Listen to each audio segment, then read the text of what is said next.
Hey, lovelies. This is Janelle, the relationship coach behind the Successful Invisible, and I'm here with another episode of Ish I Saw on TikTok. Today, I want to emphasize the point that women need to stop being wife material for men who don't even deserve a text back. So, if you've ever been the good woman, the loyal woman, the one who cooked, cleaned, encouraged him, financed him, healed his inner child, and still ended up single, baby, I'm here to tell you the truth. You weren't his girlfriend. You were his life support.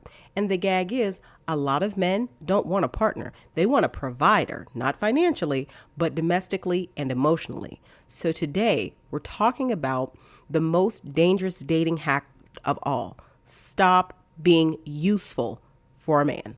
I cannot relate when I hear stories of women talking about how men have played them, how men have used them, and it's just simply because I'm useless.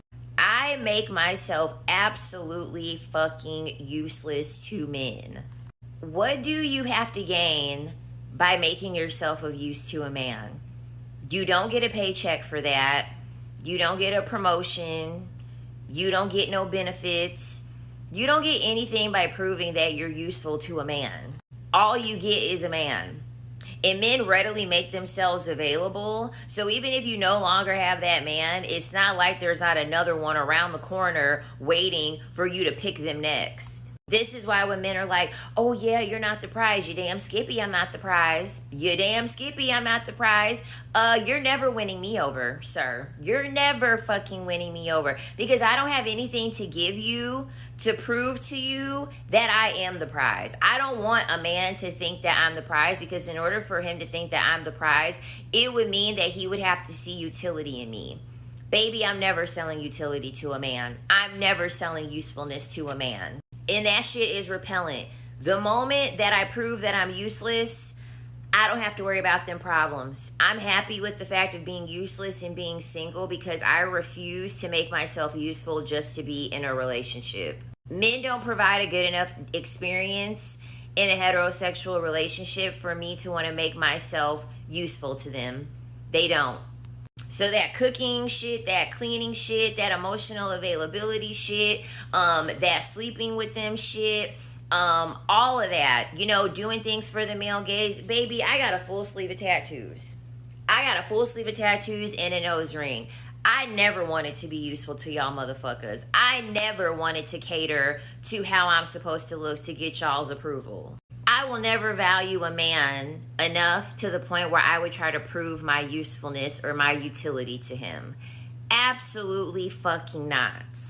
I don't even want to prove to a place of employment that I'm available for overtime. I don't even want to prove to a place of employment that I'm going to go above and beyond for their fucking company. And the thing about it is that if you're a woman and you know that you're useless, you don't ever have to worry about feeling bad about a man not getting his needs met, because there are so many women that pride themselves on how useful they can make themselves for a man. So these hobosexuals, these men that ain't got no place to stay, these men that ain't got no car to drive, these men that ain't got no income coming in, I don't feel sorry for them, because it's a sucker everywhere in these women. I mean, we have the Danish deception story gaining virality for a fucking reason. You have women out here willing to fit the bill for a fucking gambling addict, willing to fit the bill of $30,000, and I'm hearing that it's even higher than that. You got bitches out here willing to give you hundreds and thousands of dollars just because you're a man. I don't ever have to worry about feeling bad for a man because his needs are not getting met. All he got to do is just find one woman and his needs are instantly going to be met. It is women out here begging for a man to prove that she can be useful to him. Let me cook for you. Let me clean for you. Let me rub your back. Let me rub your feet. Let me lend you some money. Let me go pay for your haircut. It's plenty of women out there. It's zero excuse for a man to ever be coming to me with his hand out. It's no reason for a man to ever come to me and try to think that I'm going to make myself of use to him. No. Go ask her and her and her and her and her, because it's plenty of women out there that are going to take care of you. And the men got the manipulation tactics on deck. They know what the fuck they're doing. They know what they need to say. But over here, baby, I'm not giving you shit. I'm not giving you shit. I'm not even giving you a hi or a conversation. You're getting nothing from me. Absolutely nothing. A lot of men are crying that these women are opportunists, gold diggers, and all that. Ladies, if you want to know if a man really loves you, be completely useless to him and see if he still loves you. That's when you know if it's real. Be as useless as possible to men. And I don't mean literally useless, but when it comes to men, you need to be as non-servicing as possible, especially early on. Stop trying to win him over by cooking for him, cleaning for him, managing his schedule, or trying to fix his life or his emotions. I see far too many women fall into this trap, thinking that if they take care of him, he will fall madly in love with them. But the truth is, men never respect a woman who exists to serve. The moment that you step into the maid, cook, life coach role, he will put you in a servant category. He might stick around, he might even commit, but not to you. He's committing to what you do for him, not who you are. Being useless as a woman is your ultimate filter. It shows you who truly loves you for your essence rather than your effort. So if you enjoyed this video, make sure you follow for more tips. Never let a man use me. Never. With the capital N. You tell me your problems, I'm not fixing them. I'm asking, what are you going to do about it? Because then you start helping and he starts depending. And men don't need saving. If they need your help, then you need to run. I'm going to give y'all the blueprint to living the best, most peaceful life. And I'm going to be honest with y'all, I learned this 3 days ago. The blueprint to living a peaceful life is to be useless. Useless. Be useless to everybody. Be useless to your mama, your daddy, your siblings, your friends, everybody. Be useless. Be useless. See me, I've been useful my whole life. My whole life, anybody needs something, call them Marachi. Something to get done, call them Marachi. Somebody need to get picked up, call them Marachi. A feud, call them Marachi. Money, call them Marachi. You need a shoulder to cry on, call them Marachi. You want to just sit in the house and do nothing all day, call them Marachi. But you see, recently, they've been calling me, and I've been useless. I've been useless. Oh, can you do da-da-da? Nah, I'm chilling. I don't got no time for that right now. I'm in the house. Can't help you, sorry. Oh, get somebody else to do it. I want you to ask one of the other kids. Oh, no, I'm not doing that. I don't know how to do that. Cooking? I can't cook. Hair? Can't do hair. Nails? Can't do that either. Money? Sorry. My rent got to get paid in a few days. Be useless. Because when you're useless long enough, people start to what? Use other people. They find somebody else to do it. There's always somebody else that can do it. You are their initial first line every time. Everybody. When you're everybody's first line of defense, first line of offense, first line of contact, shit gets tiring. And I recently hit a stage of burnout that I don't think I've ever hit before. And it's so crazy because nothing astronomical happened. But I just got to a point where I was just like, I am tired. I'm tired of being everything for everyone. I'm tired of being there for everyone. I'm tired of answering every call. I'm tired of sending money all the time. I'm tired of listening to people. If I'm being honest, and this might sound fucked up, but I don't care. I'm tired of hearing about people's problems. I don't care no more. I want to be useless, lay on my couch in my apartment that I pay rent for, and just watch TV and chill, scroll on TikTok, crochet animals, and live my best life. I want to be useless. And that's exactly why I know the husband that I have. That's how I'm going to know the husband that I have. Because all the men that I've talked to or that have come to me and said, oh, you're my wife, you're my wife, you're my wife. You know what? They all want me to continue to be useful to them. They all want me to serve them.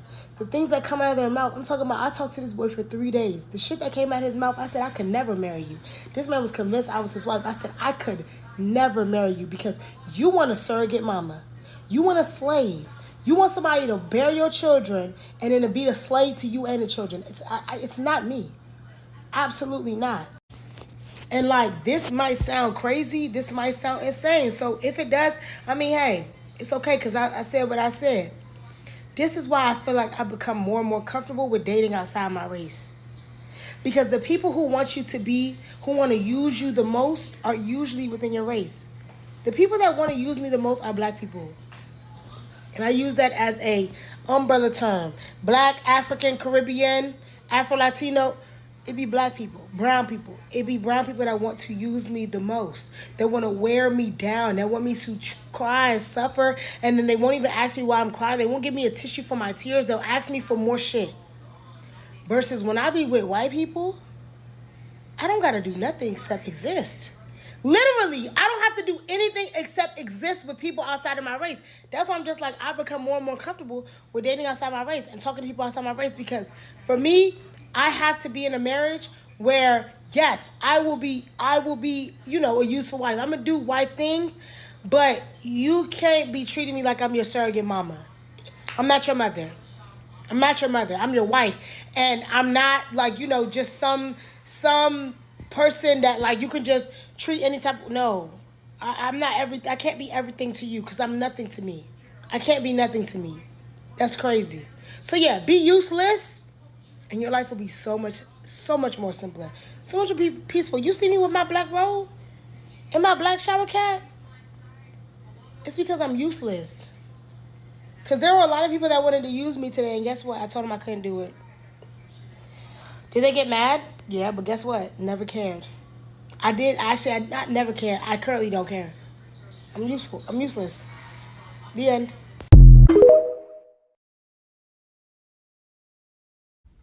If you are in a relationship with a man, you are unequivocally being cheated on. And to think otherwise is a form of insanity. In a patriarchal system, men don't feel a natural inclination to be monogamous, even if they don't convey this to you. Men are strategic and calculated, even if they are not necessarily the brightest intellectually. They fully understand that it is in their best personal interests, as well as professional interests, to keep a woman in their life who is dedicated full-time to their mental, emotional, and physical needs as they pursue their endeavors. Hope this helps. Let's jump into my favorite part of all of the content I post on YouTube. And that's just my thoughts, where I get to kind of express what I feel about whatever we have read or gone over. So let's get into it. All right, let's jump into it. You know how these videos go. I'm going to bring out 5 really powerful points from these videos that I really want to relate to you from a coaching perspective to help you understand how you can use this knowledge and apply it in your own dating life. Point number 1, if you have to earn love by servicing him, it's not love, it's labor. Many women get trapped in a performance-based love dynamic where they're cooking, cleaning, nurturing, organizing, soothing, funding, trying to secure commitment through service. But that's not partnership. That's unpaid labor disguised as romance. It's also manipulation. Love shouldn't require you to become an employee. If your value drops the moment you stop doing this for a man, he wasn't in love with you. He was in love with the convenience of you. Useful is not the same as valued. Okay? And understand, if men thought that this dynamic in dating was okay, he would be very quick to step up in a performance-based role to play a traditional male provider, right? He would offer to pay all of your bills off the top. He would offer to do the things that in decades past, what traditional male did. Yet the same men who expect performance-based love from you would call you a gold digger if you ask for it in exchange for him to do the same services in alignment with his gender. So it's all crap and bullshit when men say it.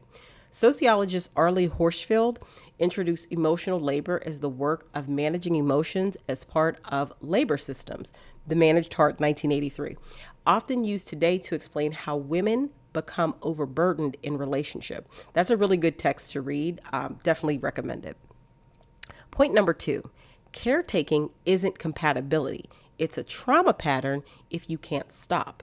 The I'll help him / fix him / motivate him / coach him mindset is often codependency, not devotion. If you're more committed to his potential than his behavior, you're bonding to a fantasy, okay? If your nervous system equates chaos with chemistry, you're not falling in love. You're repeating an attachment wound. And this is why therapy is so important for women, especially if they've grown up in a dysfunctioned environment. And a grown man is not a Build-A-Bear. That's not your work. If the people who brought him to this earth, or the people who took responsibility for him, parents and guardians, didn't raise this man to come out a certain way, the work is not yours to try to do the other half. That's his own work to do now as a grown man. Codependent patterns sabotage discernment. Women start ignoring red flags because he's trying. And I know we've all heard that with friends and coworkers when they're in some bullshit, right? So clinical frameworks around codependency and unhealthy caretaking dynamics are widely recognized in therapeutic models, especially in addiction family systems and relationship psychology. So you going to get help and sit on that lady couch about your own stuff is going to do nothing but help emphasize maybe patterns you're seeing, as well as educate you on what to look for in future patterns with partners. So if you want, you can definitely test and see how a man responds to you not wanting to assume that role, not wanting to build him, not wanting to be a stepladder with him. It is one of the surest and easiest ways early on to see if he's with you because he likes you or if he's with you because he wants some labor from you. Point number 3, a man who needs you is not the same as a man who chooses you. Needing a woman to manage his life isn't romantic. That's dependency. It's also a man who has not done enough of his own work to be self-sufficient. So here's a very important truth. If a man attaches to you because you make his life easier, he'll resent you the minute you stop. And honestly, let's be real, because of the male ego and the patriarchal system we live in, he'll resent you even if you're still doing it. There are a lot of men who resent the women that are capable of supporting his lifestyle. And he's always throwing shots and saying nasty things. And a prime example of this in social media of recently is Todd separating from Candy, a Real Housewives of Atlanta. She provided him a lifestyle that he could never have on his own.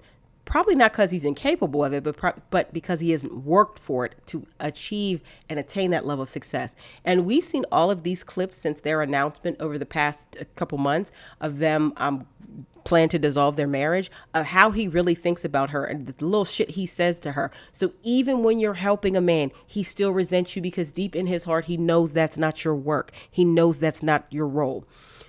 Remember, dependency masquerades as devotion. A man who only acts right when you're mothering him will punish you for boundaries, and he'll even punish you when you're doing and helping him, as I just referenced earlier. He needs me is not security. It's a trap. And any man who needs you, you need to run away. Because if you cut that lifeline, quote unquote, he is going to crash out because he feels like he's about to lose everything. Remember, if you disappear tomorrow, does he miss you or does he miss your labor? Point number 4. Financial help can be a red flag, especially early on. Remember that a man who is asking you to fund some of his bills, like his haircuts, lending money, helping with his car, etc., that is setting a woman up to be financially exploited. And it is a very slippery slope when you start. So it is best not to allow any man to get comfortable accessing your resources early. It's often not love. It's often he sees that you're insecure and he is going to exploit that. And she's just an opportunist. A man requesting money early is not down on his luck. It's a character test. Fail his test, sis. Fail his test. Tell him no. Have very strong boundaries around money early. Financial dependence can become a control system. And because there are many women who are helping men and supporting men and the men are abusive to them. I be damned. That doesn't make sense to me. But this is how it starts. A woman should never have to buy her way into being chosen. Okay. So the definition of financial abuse and common warning signs of such includes like any situation where finances is a center point of the abuse of one of the partners. That's a very broad definition. This can include sabotage, debt, exploitation, identity theft in terms of like he's opening up lines of credit and stuff without you, just straight up theft. He's stealing from your accounts. He's pawning your jewelry. It can all feed into that. And then coercive control research includes financial restriction and exploitation as a major abuse mechanism. That's another really important reason not to get finances, especially a man asking a woman about being supported, etc. or asking her for money, that pattern should not be around at all. Now, to flip it, it is very different when you're talking about a man giving a woman money. That should be out of his ability to do so, never out of need. We are too grown to need men in terms of finances. But if you are dating a man who has a provider mindset and has the budget to do so, and he can pay for things out of his ability because he wants to take care of you, that is a nice gesture. Also, be cautious of moving in and doing that as well, because you don't want it to turn into where you're actually relying on him, because financial abuse can start from that angle. So just be very mindful in accepting money from a man. Absolutely refuse to give money to a man. All right. Point number 5. Boundaries aren't cruelty. They're a vetting tool. The most useful part of the Be Useless text that I'm talking about, it's not the rage, it's the strategy. Stop auditioning. Stop overgiving. Stop trying to prove yourself. Let men reveal themselves, because early dating is not the time to provide wife benefits at all, because he's not providing husband benefits, right? Let's be very honest. If you ask a man to be, as I said earlier, the typical provider, traditional male of days of yore, like he's asking you to be the traditional woman of days of yore, he would call you a user, a gold digger, and a whole bunch of slew of every name, everything but a child of God. So he is not willing to give in equal amount what he's asking for you. That's how you know it's cap and exploitation. Boundaries expose motives faster than conversation. So any man who gets angry because you won't serve him is telling on himself. You know, I'm not here to be useful. I'm here to be chosen, respected, and cherished. That's a mantra I want you to repeat to yourselves often. And here's a little bonus where I want you to understand what be useless means. It sounds harsh, but this is what it means. No, do only non-service dating, right? So what is non-service dating? No cooking, no cleaning, no chauffeuring, no scheduling, no emotional processing, no money lending, no therapist role, no I'll help you get on your feet until commitment and consistency has been proven. And even then, there needs to be very clear-cut boundaries around that. Having a relationship that's not egalitarian in the way that you all see that, and has to do with the equity of each partner, and that's not equitable in terms of the way you guys are pouring in, is usually not the type of relationship you want to be in. So let me know your thoughts below, and if you've ever helped a man, if you've ever set boundaries about helping a man, and how that has impacted your dating life and what you've learned so far. So let's wrap it up like this. A man who only wants you when you're useful doesn't want you. He wants access. He wants labor. He wants convenience. And the second you stop performing, that's when you find out whether he was here for you or what you could do for him.